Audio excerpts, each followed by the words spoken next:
Have you ever heard of Hillsong Church? This is not what I thought it was. They're not preaching a full biblical gospel. A father sexually abused little boys inside his own church for decades. His son found out and then built a $100 million empire on top of the silence. That son is Brian Houston, the founder of Hillsong Church, the man whose worship songs play in over 100 countries every single Sunday, the man who shook hands with prime ministers, shared stages with U.S. presidents, and built the most globally recognized church brand in modern history. He knew what his father did to those children. He made a choice. And that choice is the original sin that explains everything that came after: the affairs, the financial exploitation, the collapsed campuses, the thousands of people sitting in therapists' offices right now trying to understand how a church made them feel so empty inside while taking everything they had. This is not a story about a religious organization that made mistakes. This is a story about a criminal enterprise that called itself a church, operated like a corporation, preached like a movement, and protected itself like a cartel. And it worked for 40 years because the worship music was extraordinary, the lights were perfectly calibrated, and nobody with power asked the questions that needed to be asked. Until the whole thing collapsed under the weight of what it was actually built on. This is the story they spent decades and millions of dollars trying to prevent you from hearing. To understand Hillsong's collapse, you have to go back before Hillsong existed. You have to go back to Frank Houston. Frank Houston was not a minor figure in Australian Christian history. He was a titan, a Pentecostal pioneer who planted churches across New Zealand and Australia throughout the 1950s and 1960s, a revivalist whose reputation preceded him into every room he entered. A man so trusted, so celebrated, so thoroughly embedded in the institutional fabric of Pentecostal Christianity in the Southern Hemisphere that his word carried the weight of Scripture in the communities he led. He was also, behind the doors of those communities, a serial child sexual abuser. The abuse began, according to confirmed victim testimony, in the late 1960s. Brett Sengstock was 7 years old when Frank Houston first abused him, 7 years old, inside a church, by a man the entire community had placed on a pedestal so high that even the adults around him had surrendered their critical judgment in deference to his authority. Brett Sengstock was not the only victim. Multiple men eventually came forward, each carrying decades of trauma, each having lived their adult lives with the knowledge of what was done to them, and the understanding that the institution responsible had no real interest in their pain. The abuse was not a single incident or a momentary failure of character. It was systematic. It was sustained over years. It was the behavior of a predator who understood precisely how to use religious authority as cover and access. In 1999, a victim contacts Brian Houston directly. The information is unambiguous. His father, Frank Houston, the man whose legacy Brian has built his own ministry upon, is a child abuser. The evidence is not circumstantial. The account is detailed. The victim is real, sitting across from the weight of what happened to him, asking for acknowledgement, for accountability, for something. Brian Houston at this moment is not a small-time pastor in a suburban school hall anymore. He is the leader of a rapidly expanding global ministry. Hillsong is already generating significant revenue. The London campus is either open or in planning. The brand is building momentum. The music is spreading across continents. And Brian Houston makes his choice. No police, no child protection authorities, no public statement, no institutional reckoning. He confronts his father privately. He removes him from ministry quietly. He manages the situation with the precision of a man who understands that the survival of his institution depends on the story never becoming public. Frank Houston dies in 2004. He is never charged, never prosecuted, never publicly named as an abuser during his lifetime. Brian Houston delivers his eulogy. The church mourns a patriarch. For the next 17 years, Brian Houston operates at the absolute peak of his power. He meets with Scott Morrison, the Australian Prime Minister, a fellow Christian who later faces his own scandal when it emerges he secretly held multiple ministerial portfolios. Brian appears on global stages. He accepts honorary degrees. He is photographed with world leaders. He preaches with apparent sincerity about truth, grace, accountability, and the healing power of the gospel. The men Frank Houston abused keep living their lives. Some of them are struggling. Some of them are barely surviving. All of them are carrying what was done to them inside a church by a pastor, while an institution that claimed to represent God's love on earth knew exactly what had happened and chose its reputation over their humanity. When the Australian Royal Commission into Institutional Responses to Child Sexual Abuse finally surfaces this history, the documentation is forensic. Brian Houston knew. The timeline is established with precision. His decision to stay silent was not ambiguity or confusion about legal obligations. It was a deliberate, calculated choice made by a sophisticated institutional leader who understood exactly what public disclosure would cost him. In 2021, Brian Houston is criminally charged with concealing child sexual abuse. The founder of the world's most recognizable megachurch is arraigned. His legal team argues he lacked the specific knowledge required to trigger his legal reporting obligations. In 2022, the court acquits him on that basis. He walks out of the courthouse a free man. But the acquittal cannot erase what is now publicly documented. He knew he chose silence, and on top of that silence he built everything. That is the foundation of Hillsong Church. Not faith, not grace, not the presence of God. A secret. To understand how an institution built on that foundation survived and thrived for 4 decades, you need to understand the sophistication of what Brian Houston actually constructed. Because Hillsong was not a church that accidentally became a brand. It was a brand that was always disguised as a church. And the disguise was so good, so emotionally resonant, so expertly crafted, that the people inside it genuinely couldn't see what they were participating in. It starts with the music, because the music is the engine of everything. Darlene Zeshech writes Shout to the Lord in 1993 in a moment of personal desperation, sitting at her piano, overwhelmed by her circumstances. The song is raw, honest, and deeply felt.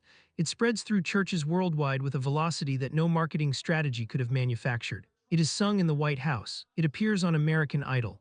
Hundreds of millions of people know it. That song is real. The emotion behind it is real. The spiritual impact it has on the people who sing it is real.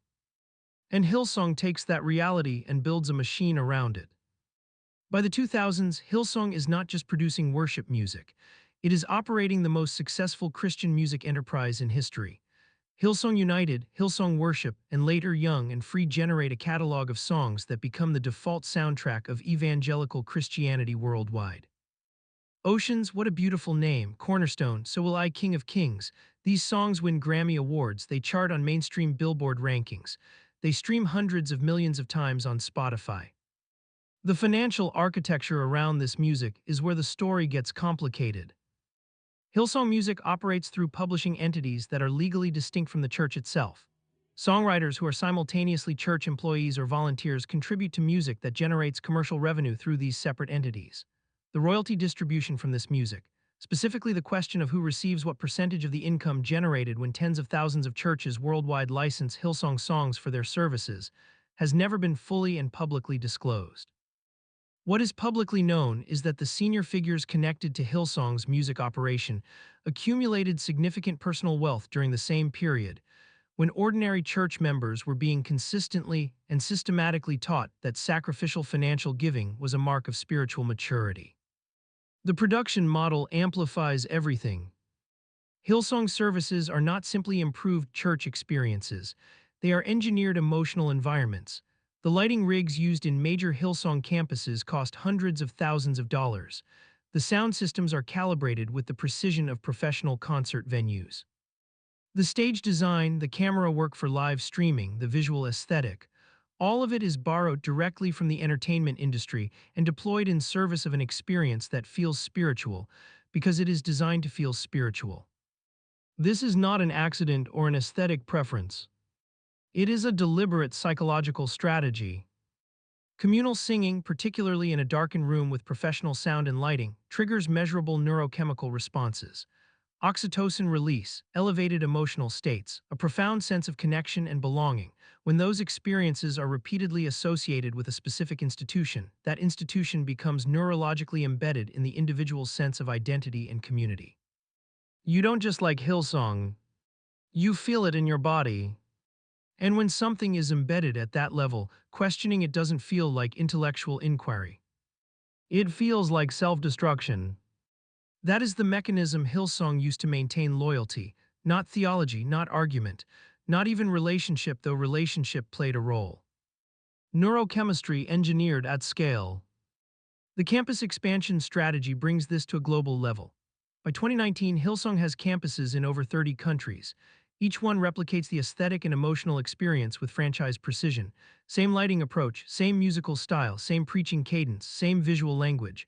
A person could walk into a Hillsong service in Stockholm, Sydney, Sao Paulo, or Seoul and feel the same thing.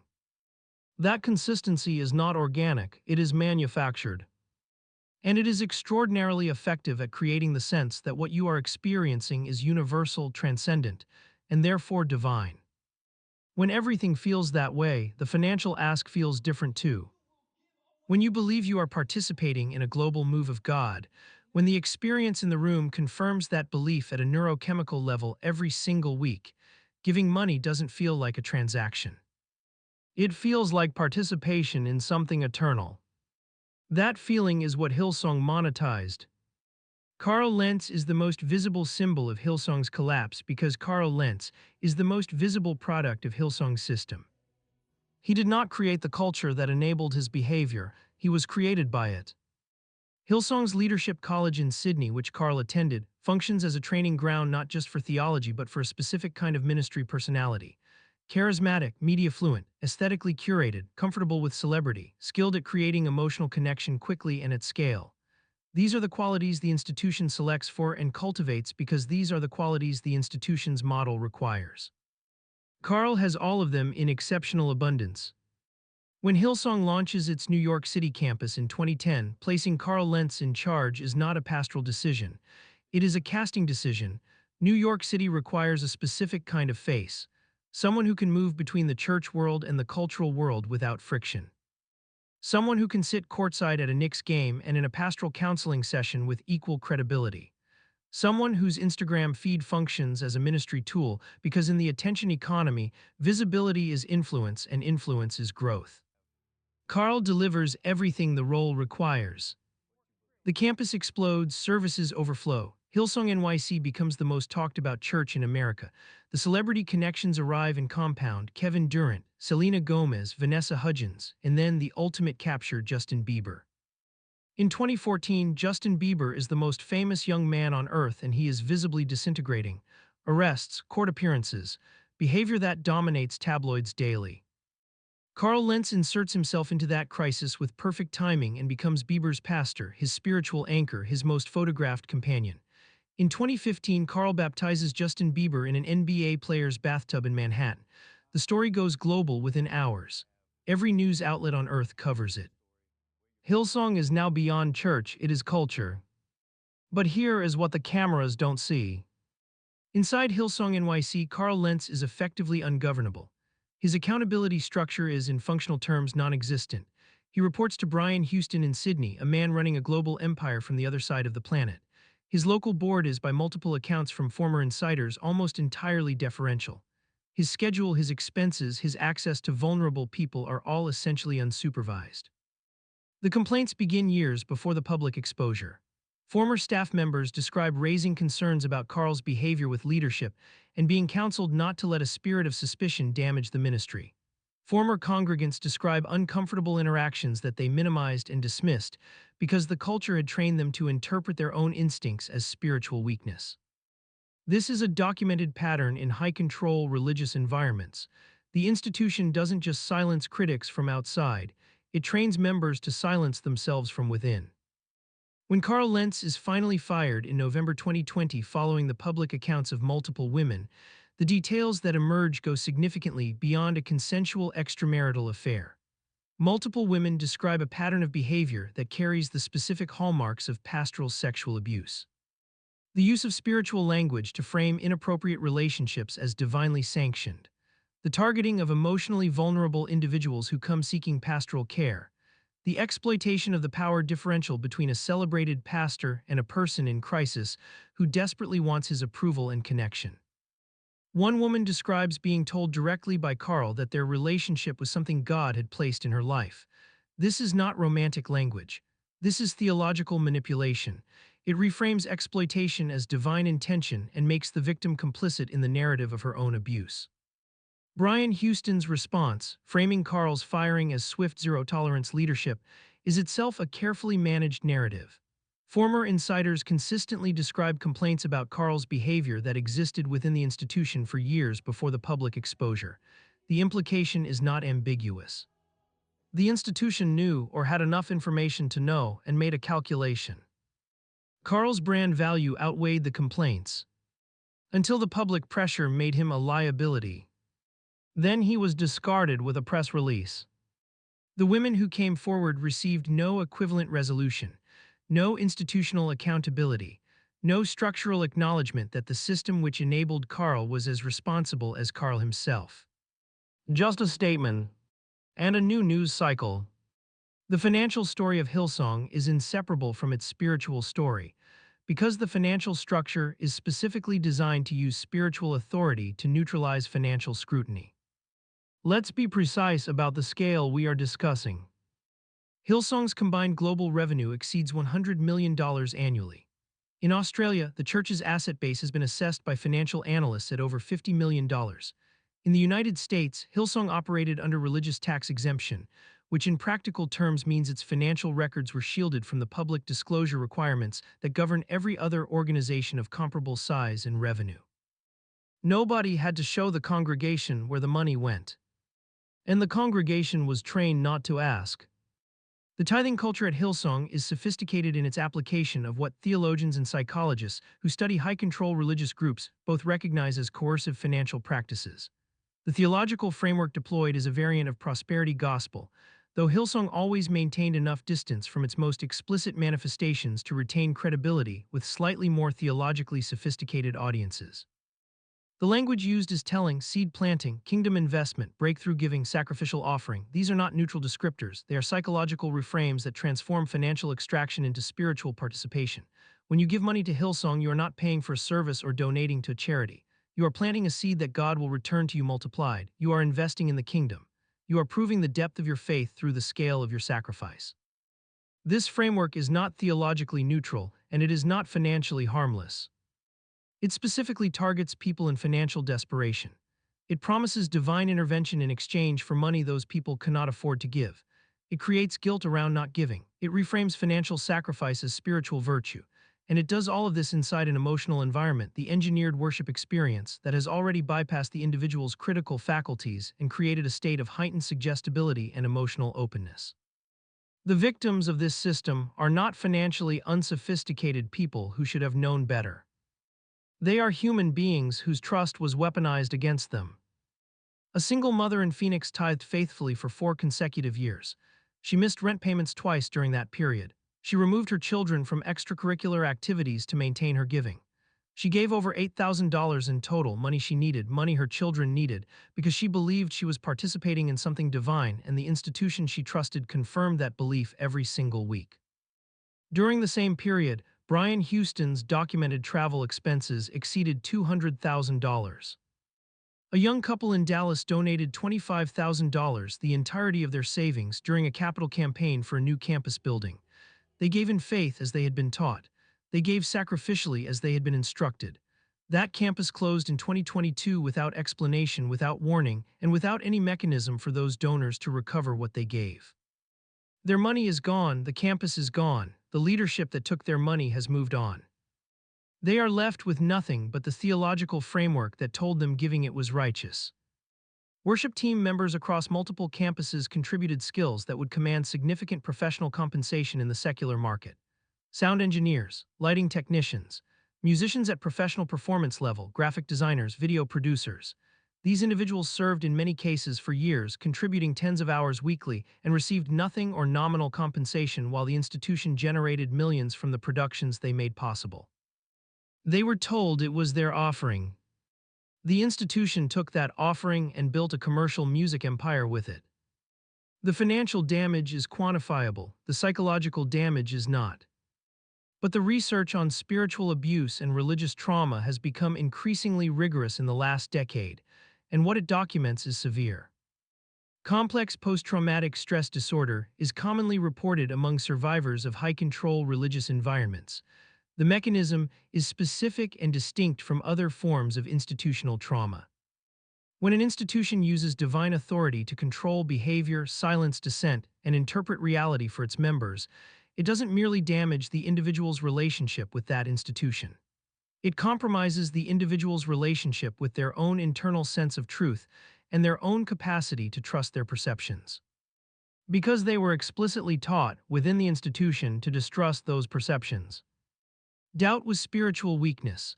Questions were attacks of the enemy. Instincts that conflicted with leadership direction were evidence of a heart that needed more surrender, more prayer, more giving, more service, more submission. When the institution is exposed as corrupt, the survivor faces a uniquely disorienting reckoning. They must simultaneously process the betrayal of the institution and the recognition that the internal alarm system they were trained to suppress was correct all along. They were right to question. They were right to feel uncomfortable. Their instincts were reliable. But the institution convinced them that trusting those instincts was sin. That realization does not resolve quickly. For many survivors, it does not fully resolve at all. Former Hillsong members across multiple countries have published their accounts in increasing numbers since 2020. The themes are strikingly consistent regardless of which campus or which country: the suppression of doubt, the equation of loyalty to leadership with loyalty to God, the social consequences of asking the wrong questions, the experience of raising a concern and being told the problem was your attitude rather than the behavior you were reporting. The slow, methodical way communities that felt like family became instruments of control. Several former members describe significant mental health consequences, including severe depression, anxiety disorders, and in some cases suicidal crises that emerged directly in the period following their departure from Hillsong. A woman who served for 8 years in a Hillsong leadership role describes the 18 months after she left as more psychologically destabilizing than any other experience in her life, including the death of a parent. Not because she missed the community, though she did, but because she had to rebuild her fundamental capacity to know what was real, to trust her own perception, to believe that her internal experience of events was a reliable guide to what those events actually were. Hillsong took that from her, not through dramatic violence or obvious coercion. Through years of subtle, consistent, expertly deployed spiritual manipulation that had her genuinely convinced that her own judgment was her greatest spiritual liability. This is the cost that never appears in the financial reports. This is what $100 million buys when it is extracted through the exploitation of faith.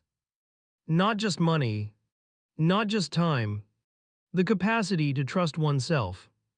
The dominoes fall in a specific sequence, and the sequence matters. November 2020, Carl Lentz is fired. Multiple women have gone public. Hillsong issues a statement about moral failures. The media cycle is intense but manageable. Brian Houston positions himself as decisive. The institution appears to be self-correcting.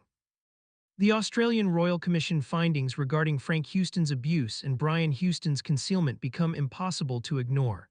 Criminal charges are filed against Brian Houston. For the first time, the founder of the institution is not managing a story about someone else's failure. He is the story. Early 2022, internal investigation documents regarding Brian Houston's own conduct with women are leaked. 2 incidents: a staff member who received inappropriate text messages, a woman who encountered Brian allegedly intoxicated entering her hotel room late at night. The board had handled these privately. They are now public. March 2022, Brian Houston resigns as global senior pastor of Hillsong Church after nearly 4 decades. The dominoes that follow are rapid and comprehensive. Hillsong Dallas closes entirely.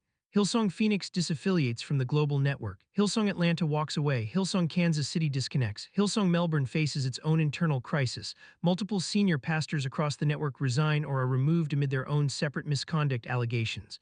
Reed Bogart in New York, Leandro DeCastro in London. The list extends.